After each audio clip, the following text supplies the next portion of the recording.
Bienvenue à tous. Aujourd'hui, nous allons explorer ensemble la morphologie du verbe et découvrir comment d'autres catégories linguistiques viennent enrichir ce domaine passionnant. Préparez-vous à plonger dans le monde fascinant des formes verbales et à lever le voile sur leurs multiples facettes. Entrons dans le vif du sujet avec la diversité des actions. Saviez-vous que selon les langues, on peut exprimer une action faite ensemble ou de façon individuelle grâce à la morphologie?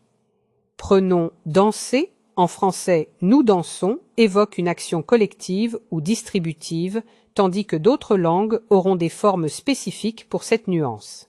Et attention, il y a une différence subtile entre faire une action plusieurs fois, l'itération, et répéter une action à travers le temps. Passons maintenant à la modalisation, la manière dont on nuance nos propos et nos points de vue. Selon Culioli, il existe plusieurs types de modalités.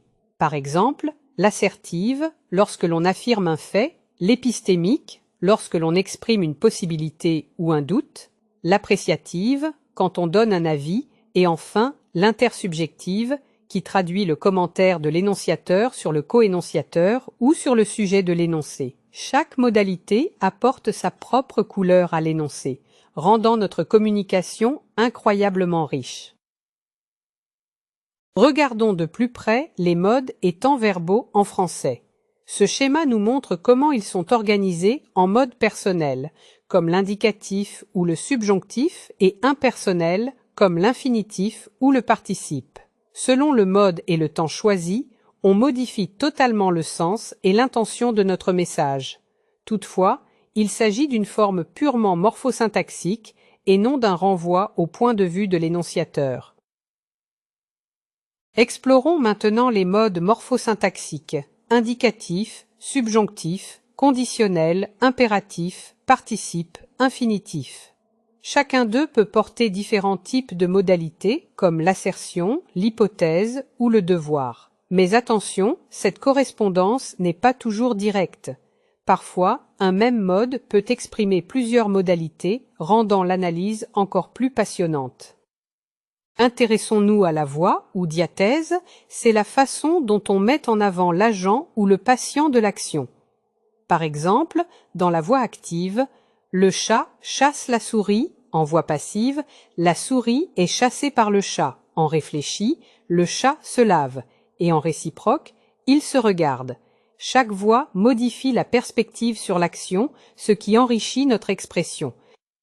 Pour bien comprendre la différence entre active et passive, souvenez-vous, à la voix active, l'agent est au premier plan. Le jardinier plante une fleur. À la voix passive, c'est la fleur, le patient, qui devient le centre de l'attention. La fleur est plantée par le jardinier. Ce choix n'est jamais neutre. Il met l'accent là où on le souhaite. Attention, avoir un complément d'objet direct n'est pas toujours suffisant pour transformer une phrase à la voix passive. Par exemple, on ne peut pas vraiment dire « une pomme est possédée par moi ». Selon le verbe et le sens, certaines phrases résistent à la transformation passive, ce qui nous pousse à réfléchir à la nature même de l'action exprimée. Si le verbe est attributif et qu'il n'y a pas de patient modifié par une action, la passivation est impossible. Enfin, saviez-vous que la passivation dépend aussi des déterminants? Avec certains quantitatifs ou spécifiques, la tournure passive sonne mal. 3 étudiants ont été notés par le professeur est moins naturel que les étudiants ont été notés. Avec le déterminant indéfini, c'est encore plus étrange.